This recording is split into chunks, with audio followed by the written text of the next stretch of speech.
Hujambo na karibu kusikiliza yaliyojiri leo Jumamosi Agosti 22 mwaka 2026.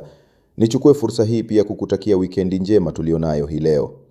Hali ya usalama mashariki mwa Jamhuri ya Kidemokrasia ya Kongo inaendelea kuwa ya wasiwasi, huku mapigano na mvutano wa kijeshi vikiendelea kuripotiwa katika maeneo mbalimbali ya Kivu Kaskazini na Kivu Kusini. Maeneo ya Fizi, Uvira na Mwenga yamekuwa miongoni mwa maeneo yanayotajwa kuathiriwa na hali hiyo. Baada ya kijiji cha Rugezi, vijiji vingine ambavyo vinakabiliwa na mapambano, kijiji cha Ibumba, kijiji cha Kipupu na pia kijiji cha Point Zero na kwa Mlima ni vijiji ambavyo kwa sasa vinakabiliwa na mashambulizi inayoendeshwa na jeshi la Rwanda. Ni Strateji na Mubamba huyo, msemaji wa kundi la wazalendo lake Jemedari Ngoma Nzito. Utamsikia kwa mapana na marefu baadaye, usiondoke. Ripoti mpya ya usalama imeonyesha ongezeko la mashambulizi dhidi ya raia mashariki mwa Jamhuri ya Kidemokrasia ya Kongo, huku kundi la ADF likihusishwa na zaidi ya mauaji 100 katika jimbo la Ituri mwezi Julai. Na habari njema katika mapambano dhidi ya Ebola nchini DRC, huku wagonjwa 4 waliopona ugonjwa huo wakiruhusiwa kutoka katika kituo cha matibabu cha Katwa mjini Butembo. Kuna hayo na mengine mengi. Naitwa Musa Huseni, karibu. Na sasa tuangazie kwa kina taarifa zetu. Hali ya usalama mashariki mwa Jamhuri ya Kidemokrasia ya Kongo inaendelea kuwa ya wasiwasi, huku mapigano na mvutano wa kijeshi vikiendelea kuripotiwa katika maeneo mbalimbali ya Kivu Kaskazini na Kivu Kusini. Maeneo ya Fizi, Uvira na Mwenga yamekuwa miongoni mwa maeneo yanayotajwa kuathiriwa na hali hiyo. Awali, Abedi Jean de la Croix alifanya mahojiano na Strateji na Mubamba, msemaji wa kundi la wazalendo lake Jemedari Ngoma Nzito. Jean de la Croix alimuuliza kama hali ya kiusalama ikoje kiujumla katika nyanda za juu za Minembwe. Strateji na Mubamba alianza kwa kuelezea zaidi. Asante kwa kuwasiliana nasi. Kwa sasa hali inaanza rudia shwari, kwa sababu Ijumaa kuliripotiwa mapambano makali kwenye kijiji cha Rugezi kwenye mitaa ya na ya Rudala. Mapambano hayo ya mikati ya wazalendo wa CPC Bakfad, kundi linaloongozwa kijeshi naye Luteni Jenerali Ngoma Nzito, na waasi wa M23 wanaoungwa mkono na jeshi la Rwanda wakishirikiana na waasi wa Burundi wa Red Tabara. Mapambano hayo yalirindima hapo asubuhi mapema, ni kwenye mida ya saa 11. Jeshi la taifa ambalo linashirikiana na wazalendo walikuwa wakiendesha doria kwenye maeneo hayo ya Rudala na pia kwa Ngungu, ndipo waliweza kukutana na waasi ambao walikuwa tayari wanatamani kuweza maeneo ya Inabo, katika hali ya kutamani kutafuta kupata njia namna gani watapenyeza ili wafike kwenye maeneo ya Lulimba, kijiji ambacho kitawafungulia njia ya kuelekea kwenye tarafa la Tanganyika na lile la Manyema. Bwana mtangazaji, ni maeneo gani kwa sasa yanaonekana kuwa katika hatari zaidi pengine? Bila shaka bwana mtangazaji, ni kwamba maeneo ya nyanja za juu za tarafa la Fizi, Uvira pia Mwenga ni baadhi ya maeneo ambayo kwa sasa yanakabiliwa na mashambulizi ya siku nenda ya jeshi la Rwanda ambalo linaunga mkono waasi wa M23 wakishirikiana na waasi wa Burundi wa Red Tabara. Baada ya kijiji cha Rugezi, vijiji vingine ambavyo vinakabiliwa na mapambano, mashambulizi ya jeshi la Rwanda pamoja na kijiji cha Kabanja, kijiji cha Ibumba, kijiji cha Kipupu na pia kijiji cha Point Zero na kwa Mlima ni vijiji ambavyo kwa sasa vinakabiliwa na mashambulizi ya siku nenda inayoendeshwa na jeshi la Rwanda huko mashariki mwa Jamhuri ya Kidemokrasia ya Kongo. Naam, kuna nguvu mbalimbali zinazohusika katika mgogoro huu. Kwa mtazamo wenu kama wazalendo, ni nani hasa anayepaswa kuchukua hatua za kwanza ili kupunguza mapigano? Bwana mtangazaji, yule ambaye anapaswa chukua hatua za kwanza ni yule ni mvamizi. Mvamizi ni jeshi la Rwanda, ndiye anapaswa chukua hatua za kwanza za kujiondoa ili kwamba amani iweze kurejea mashariki mwa Jamhuri ya Kidemokrasia ya Kongo na raia wa Kongo waweze kuendesha shughuli zao bila tatizo. Nyanja za juu za tarafa la Uvira, Fizi na Mwenga hakuna tena watu wengi wamekusha kuyakimbia makazi yao, wakati ambapo vijiji vyao viliweza kuchomwa moto na waasi wa M23 na vitu vyao kuweza kunyang'anywa. Watoto zaidi ya 5,000 hivi wanaishi bila kufaidika na shule ya kiprimari, na zaidi ya 4,000 hivi nao pia hawanufaiki na shule ya sekondari. Unaona ni katika hali gani? Hali kabisa inaendelea kuwa ya utata. Hakuna mashirika ya kiutu ambazo zinafika kwenye maeneo hayo kwa sababu ya ukosefu wa usalama, na wanaoponekana ni raia wasiokuwa na hatia, raia ambao waliweza kuishi kwenye maeneo hayo yapata sasa miaka kadhaa. Na utakumbuka kama vita kwenye nyanja za juu za Uvira, Fizi na Mwenga ni kuanzia mwaka wa 1996 mpaka sasa, raia wa maeneo hayo hawana amani.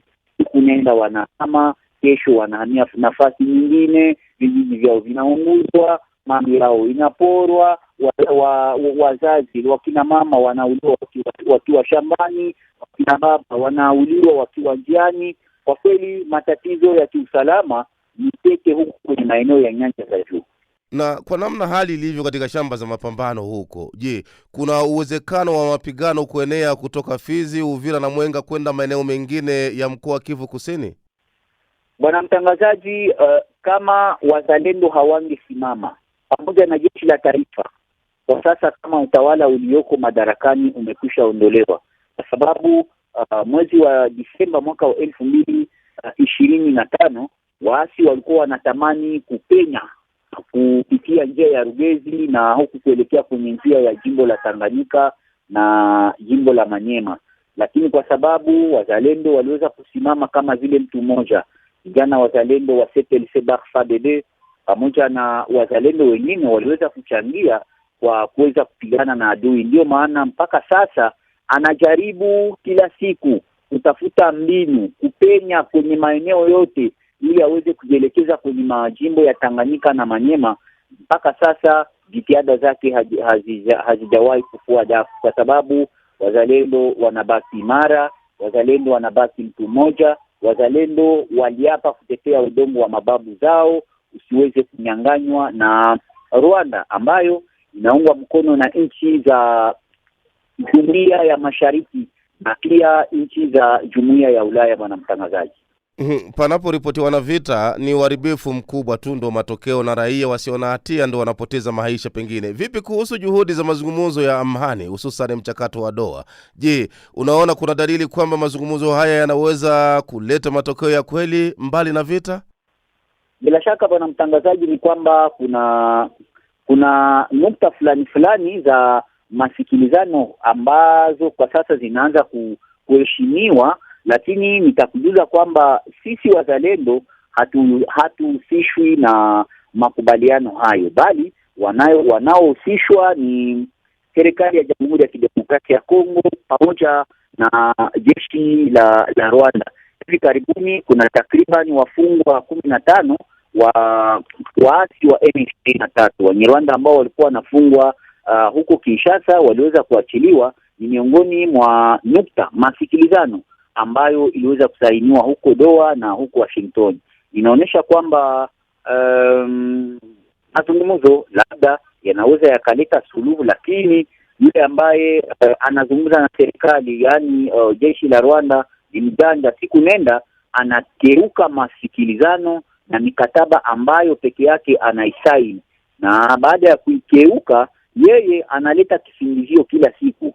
Tusubiri tuone, labda masikilizano ya Doha au ya Washington huenda yanaweza kutaka masuka. Umesema nini ya muziki na mazungumzo hao ya Doha? Unaposema nini ya muziki na mazungumzo ya Doha, una maana gani au unamaanisha kitu gani? Sisi wazalendo hatukuweza kushirikishwa, hatukukaa kwenye meza moja na jeshi la Rwanda katika hali ya kutatua mzozo huku kwetu mashariki mwa Jamhuri ya Kidemokrasia ya Kongo. Lakini mazungumzo hayo mnayatambua? Ndio, yaliendeshwa na serikali. Serikali imehusika, serikali imesaini, tunayatambua. Naam, raia wamekuwa wakibeba mzigo mkubwa sana katika mgogoro huu ambao unaendelea mashariki mwa Jamhuri ya Kidemokrasia ya Kongo. Tunashuhudia hapa na pale uhamiaji, ukosefu wa huduma na hofu ya mashambulizi. Kwa maoni yako, pengine ni hatua gani ya haraka inayopaswa kuchukuliwa kulinda raia? Bwana mtangazaji, hatua ya haraka ambayo inapaswa kuchukuliwa ni kwamba nchi ya Rwanda iheshimu makubaliano ambayo imesaini kwa Washington. Ilikuwa inaarifiwa kwamba ifikapo tarehe 15 ya mwezi Julai mwaka wa 2026 wanajeshi wote wa Rwanda ambao wanapatikana mashariki mwa Jamhuri ya Kidemokrasia ya Kongo wangepaswa ondoka na kurudia kwao. Hao wakiondoka, raia watabaki na amani, kwa sababu wanaoyumbisha usalama mashariki mwa Jamhuri ya Kidemokrasia ya Kongo ni jeshi la Rwanda, huku wakiwa na kisingizio kwamba wao wanawasaka Wainterahamwe. Baada ya hapo wanaongeza kwamba wao wanalinda jamii ya Watusi, huku Watusi peke yao wakidai kwamba wao hawalindwi na jeshi la Rwanda, bali jeshi la Rwanda ni miongoni mwa sababu zinazotuma wao waendelee kuteketea kwenye mizozo ya miaka nenda huku mashariki mwa Jamhuri ya Kidemokrasia ya Kongo. Strategy, kuna madai kwamba wazalendo pia mnahusika vile vile katika mashambulizi dhidi ya raia. Unaweza kukanusha au kuthibitisha taarifa hizo?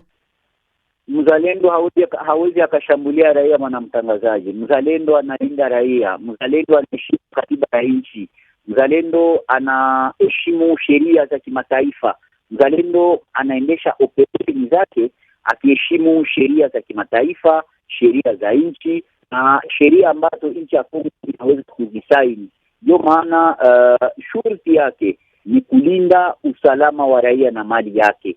Hawezi kamwe akahusika katika kuyumbisha usalama maeneo ambamo raia wasiokuwa na hatia wanaendesha shughuli zake. Bwana mtangazaji, nitakukumbusha kwamba kuna maeneo ambako hakuna jeshi la FARDC mpaka sasa, lakini maeneo hayo inadhibitiwa na wazalendo. Wazalendo wanalinda raia hao wanaendesha shughuli zao bila kawaida, bila tatizo.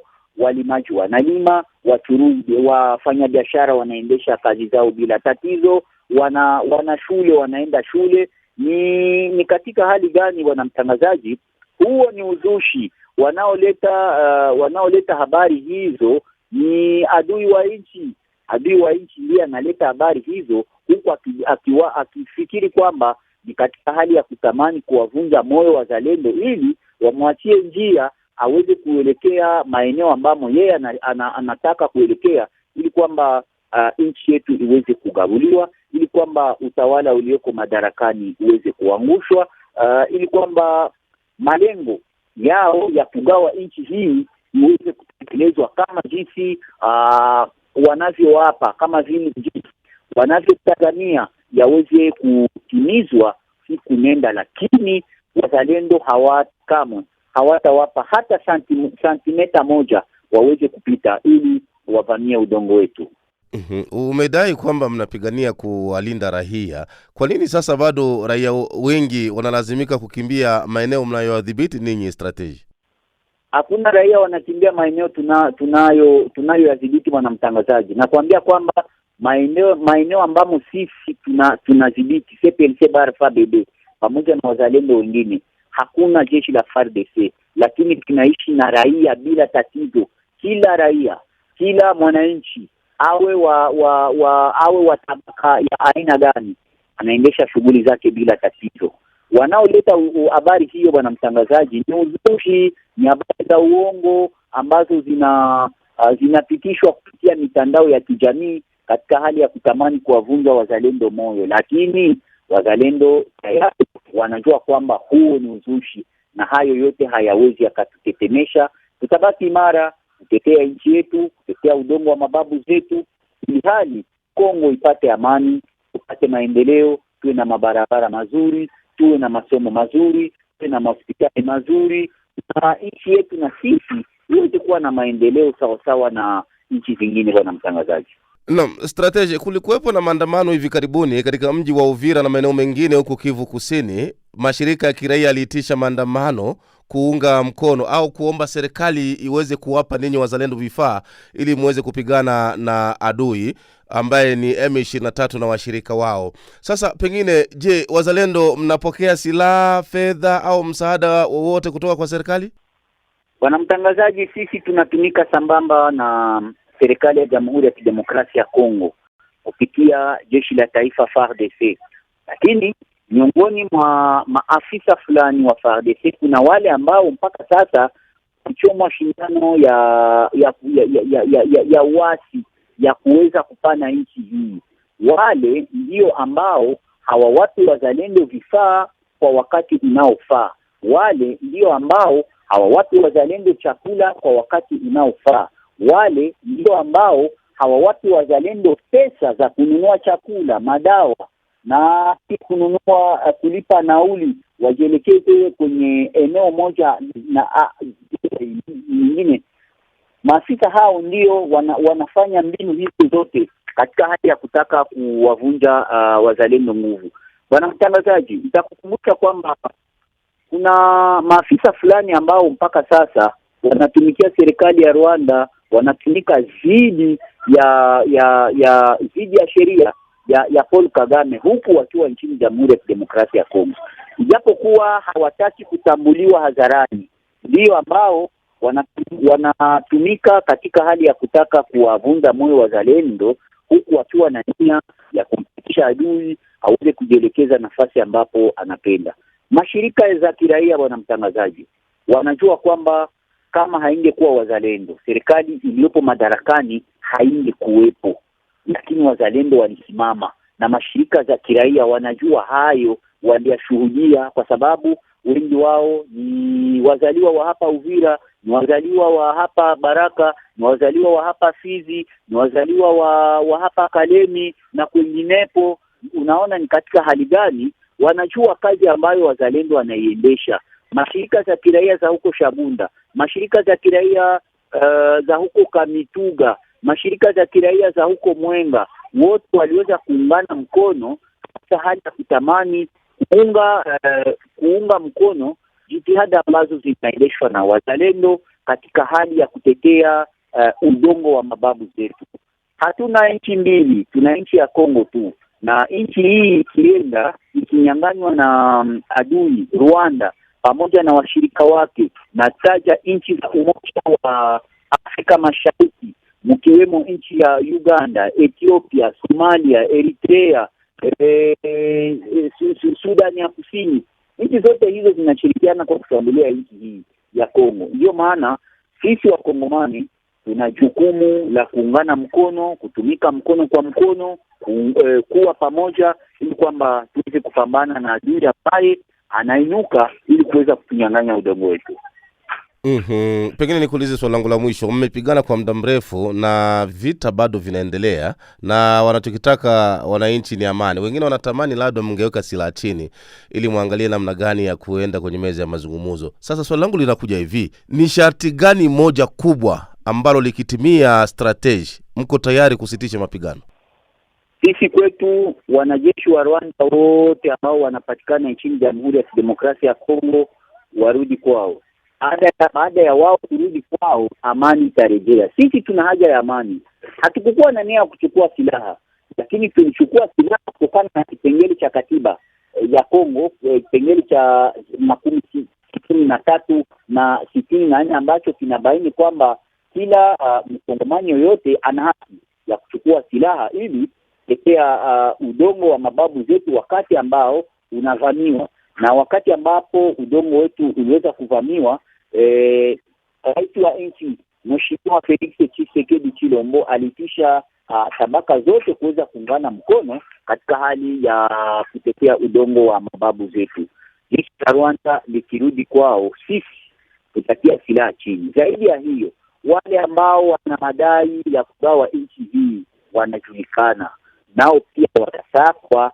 Sisi hatuna tatizo ya kabila ya mtu fulani. Sisi tuna tatizo na kila yeyote, awe mzungu, awe mwekundu, awe mtu mweusi ambaye anachukua silaha dhidi ya Kongo, yule atatukuta kwenye njia na hatutampa nafasi aweze kutimiza malengo yake.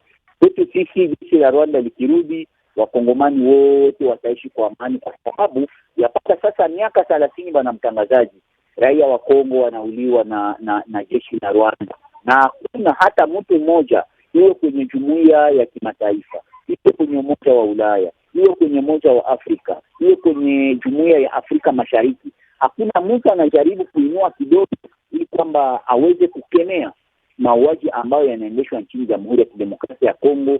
Napata sasa miaka 30, kwa sababu tuna hesabu zaidi ya watu milioni 10 ambao waliweza kuuliwa, huku mkiwemo wanawake ambao waliuliwa shambani, mkiwemo watoto wadogo ambao waliuliwa wakitoka shuleni, mkiwemo wazee kongwe ambao waliweza kuchomwa na kuuliwa wakiwa katika manyumba.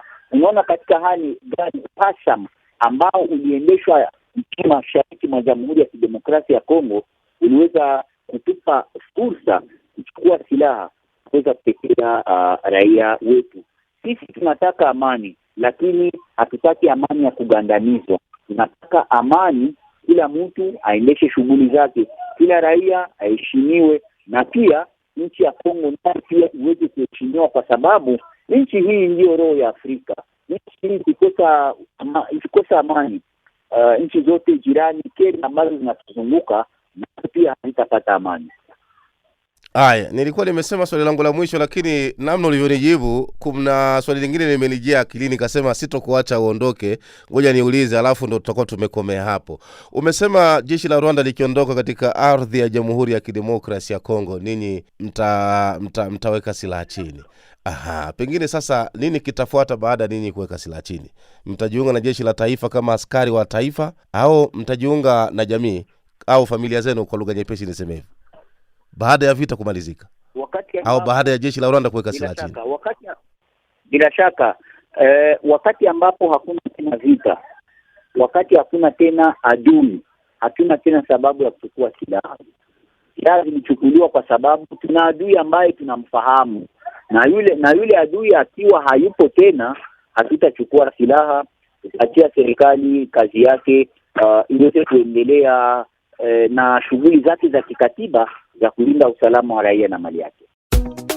Kwa habari za haraka, za kina na za uhakika kutoka Jamhuri ya Kidemokrasia ya Kongo na zile ambazo zinamgusa kwa mkongomani aliye nje, usikose kusikiliza JCTV. Usikose pia kusubscribe, comment, like na kushare. JCTV ni jicho lako.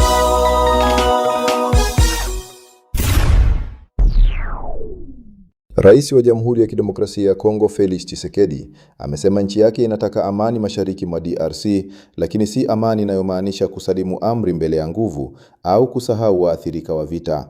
Akizungumza mjini Kinshasa wakati wa hafla ya kufunga mwaka wa masomo katika chuo cha mafunzo ya juu ya mikakati na ulinzi CHESD, Tshisekedi amesema mamlaka, umoja na mipaka ya DRC haviwezi kujadiliwa. Amesema amani inayotafutwa inapaswa kuwa ya haki, inayoweza kuthibitishwa na kudumu, ikihusisha kuondoka kwa majeshi ya kigeni yasiyoalikwa, kusitishwa kwa msaada kwa makundi yenye silaha na kulindwa kwa raia. Tshisekedi amesema msimamo huo unaongoza ushiriki wa Kinshasa katika juhudi za kidiplomasia chini ya Umoja wa Afrika pamoja na michakato ya Washington na Doha. Kauli hiyo inatolewa wakati AFC M23 ikiendelea kudhibiti maeneo kadhaa katika Kivu Kaskazini na Kivu Kusini. Kwingineko ni kwamba ripoti mpya ya usalama imeonyesha ongezeko la mashambulizi dhidi ya raia mashariki mwa Jamhuri ya Kidemokrasia ya Kongo, huku kundi la ADF likihusishwa na zaidi ya mauaji 100 katika jimbo la Ituri mwezi Julai. Kwa mujibu wa Barometre Securitaire du Kivu, watu 114 waliuawa katika mashambulizi yanayohusishwa na ADF mwezi Julai. Ripoti hiyo inasema jumla ya matukio 247 ya kiusalama yalirekodiwa katika Ituri, Kivu Kaskazini na Kivu Kusini, ikiwa ni punguzo la 30% ikilinganishwa na wastani wa kila mwezi tangu Oktoba mwaka 2025. Hata hivyo, utekaji nyara uliongezeka kwa 41%, hali inayoonyesha kuongezeka kwa mashambulizi ya moja kwa moja dhidi ya raia. Eneo la Mambasa lilikuwa kitovu kikuu cha mauaji hayo, likirekodi vifo 49 kati ya 114. Ripoti pia inasema ADF imeendelea kupanua maeneo yake ya ushawishi hadi Watsa na Wamba katika jimbo la Hautuele. Tunaendelea kukusogezea taarifa zetu habari njema katika mapambano dhidi ya Ebola nchini DRC, huku wagonjwa 4 waliopona ugonjwa huo wakiruhusiwa kutoka katika kituo cha matibabu cha Katwa mjini Butembo. Jumla ya watu 8 wametoka katika kituo cha tiba ya Ebola cha Katwa baada ya kufanyiwa matibabu na vipimo. Kati yao, watu 4 wametangazwa kupona Ebola, huku wengine 4 waliokuwa wakishukiwa kuwa na ugonjwa huo wakithibitishwa kutokuwa na maambukizi baada ya vipimo kuwa hasi. Mmoja wa walionusurika amewataka wananchi kutoiogopa kituo hicho, akisema kufikishwa hapo hakumaanishi moja kwa moja kuwa mtu ameambukizwa Ebola. Mamlaka za afya zimewataka watu wenye dalili kama homa, kutapika au kuharisha kwenda haraka katika vituo vya afya. Hadi Agosti 19, watu 5290 walikuwa wamepatikana na Ebola, huku 2516 wakifariki na watu 1152 wakitangazwa kupona tangu kuanza kwa mlipuko huo. Tuelekee wilayani Walikale. Zaidi ya watu 10,000 katika eneo la Banakindi wilayani Walikale, Kivu Kaskazini nchini DRC, wamekosa maji safi kwa zaidi ya mwezi mmoja, hali inayozua hofu ya kuibuka kwa magonjwa yanayotokana na maji machafu. Kwa mujibu wa asasi za kiraia katika eneo hilo, mabomba yanayosafirisha maji kutoka kwenye tenki hadi vijiji mbalimbali yaliharibiwa na watu ambao bado hawajatambuliwa. Tangu wakati huo, huduma ya maji safi imekatika kabisa na wakazi wamelazimika kutumia maji ya mito pamoja na vyanzo vingine visivyo salama. Takwimu kutoka eneo la afya la Pinga zinaonyesha kuwa zaidi ya wakazi 10,000 wameathirika na ukosefu huo wa maji. Mamlaka za afya zinaonya kuwa matumizi ya maji yasiyo salama yanaweza kusababisha kuenea kwa magonjwa. Asasi za kiraia zimezitaka mamlaka kuchukua hatua za haraka, kukarabati mfumo wa maji na kurejesha huduma hiyo ili kuzuia janga la kiafya katika eneo hilo. Kwa habari za haraka, za kina na za uhakika kutoka Jamhuri ya Demokrasia ya Kongo na zile ambazo zinamgusa kwa mkongomani aliye nje, usikose kusikiliza JCTV. Usikose pia kusubscribe, comment, like na kushare. JCTV ni jicho lako.